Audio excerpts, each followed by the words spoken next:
Every single thing that you say on the phone is recorded. I know that, so why would I be on it threatening people? We'll find out. I think that you are continuing to threat to the public, even while being in jail. I don't want you to say anything. That's okay. We're going to find out because I'm going to have them pull all the records, pull all the phone calls, and we'll listen to everything. Okay, but I can't call nobody. Literally nobody. So what? There's no TV in my tank. There's no nothing. What am I supposed to do? Come on, it's time to go play Fortnite. Let's go. Come on. Huh? This is where the tone completely shifts. When a courtroom suddenly goes silent, it's because the judge and court staff are no longer listening to excuses. They're evaluating risk. Jail phone calls aren't casual conversations. Legally, every word is recorded and admissible. At this moment, the judge isn't just hearing attitude, he's seeing a pattern forming. So ask yourself, is this confidence or someone actively sabotaging their own case? Whatever happened with Mr. Wiggins? Mr. Wiggins has some bond conditions to not speak to a complaining witness in an ag assault with a deadly weapon and an ag assault family member. He then went to jail and called her twice and her mom. I mean, what more can we do? Really? Take the phone away. Oh, yeah, that's a good point. We'll do it now. He also called not only under his own name, but he also called under 3 other inmates' names. Good morning, Mr. Wiggins. What? How's jail? Cool. It's come to my attention that you are violating the conditions that we set out in this court, flaunting it, and trying to get a hold of the complaining witnesses in these cases when we've told you not to. Go ahead. Yes, Judge. The deputy called me this morning and said that the defendant has called the complaining witness twice and the mother of the complaining witness as well. The deputy told me that while listening to these phone calls, he heard the defendant say things such as, "This is how you take care of things." This is a massive legal red flag. When a defendant suggests they'll somehow get money after release, despite being declared indigent, the court can interpret that as potential intent to commit new crimes. Combine that with witness intimidation and bond violations, and a judge's patience evaporates fast. At this stage, age doesn't matter. Behavior does. Do you think bond should have been revoked immediately right here? And that everybody violates their bond conditions and talks to the complainants in these cases. He also heard the defendant make statements saying that he was going to continue to violate bond, and once he gets out, he was going to hire an attorney, but he had previously learned that the defendant was indigent, and so he took this to mean that the defendant was going to commit other criminal acts to get money to hire an attorney. Can you please... a full email to the felony prosecutor in case the deputy hadn't already alerted her. I just went ahead and did it. The deputy, again, is getting the transcripts for these calls, and that the defendant has been using 3 separate inmates' spin codes. That would be Jermaine Brown, Mark Diaz, and Dennis Compton. Your privileges are hereby revoked. You are not allowed to use the jail phone at all from now on. Do you understand?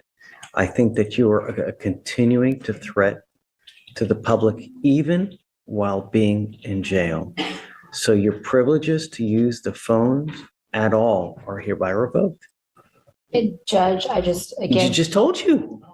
Not even. please stop. So And just, I just want to reiterate. please go ahead. He's Yeah. 19. You are taking away his ability to communicate with his family. But he's making additional threats allegedly, you know? Okay, we're going to get the records, but Okay. until I know that you're not a threat, I mean, He's typing everything. every single thing that you say on the phone is recorded. I know that, so why would I be on it threatening people? We'll find out because I'm going to ask, could you mind please pulling all the records, getting all the phone calls, and we'll play them out here in court and we'll see. And if it's not, then I will gladly give you your phone privileges back. But there have deputies that have pinpointed you allegedly, you and using other people's spin numbers to make phone calls, to make continuing threats, and to further criminality if and when you get out. What criminal? I don't want you to say anything. That's okay. We're going to find out because I'm going to have them pull all the records, pull all the phone calls, and we'll listen to everything. Defendant told the complaining witness, this is about the ag assault involving a firearm, that when she got shot, defendant said that's what happens when you hang out with gangsters. So pull all that stuff, and all that stuff gets,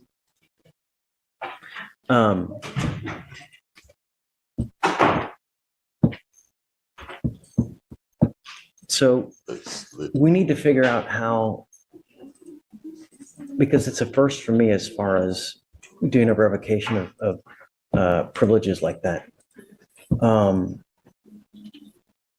This moment might sound sarcastic, but it's legally serious. Revoking phone privileges isn't about punishment, it's about public safety and damage control. The court is saying, until we know you're not a threat, your access gets limited. And when the judge compares jail surveillance to a casino, that's a warning. Every move is being watched. Do you see this as a final warning or the calm before much heavier consequences? As far as revoking phone privileges for inmates, As far as I know, it has to be through the court order. okay. I need to do whatever I can because it's apparently a problem now. So I guess I'll reach out to administration as well to figure out how, because it's a first for me. Judge, just so we're all on the same page, Mr. Wiggins is obviously going back to the jail now. Even before that order is in place, you are instructing him now not to use the phone. So, Oh. So I did do it. That's so stupid. well, we'll get the tapes and Get it? We'll Okay, see. good. Okay, but I can't call nobody. Literally nobody. So what? There's no TV in my tank. There's no nothing. What am I supposed to do? It's jail. What's the point? Read a book. There is no books. I read every book in there. Yes. Okay. I can't trust you to use a phone, Mr. Wiggins. You know what's happening. I have other deputies that have alerted us to what's going on. I can't. That's it. You got to know when you're in the jail, there are eyes all over you. It's like at a casino. You literally have eyes all over you at all times. You got to know that whatever you're doing is always being looked at. Understand that. That's why I wasn't threatening nobody. I didn't say he's any. typing everything and then- that you're saying. Asking them I to pull it. understand he's talking about I'm doing illegal things when I get out to hire a lawyer and all these other things. That's stupid. I never said anything about anything illegal.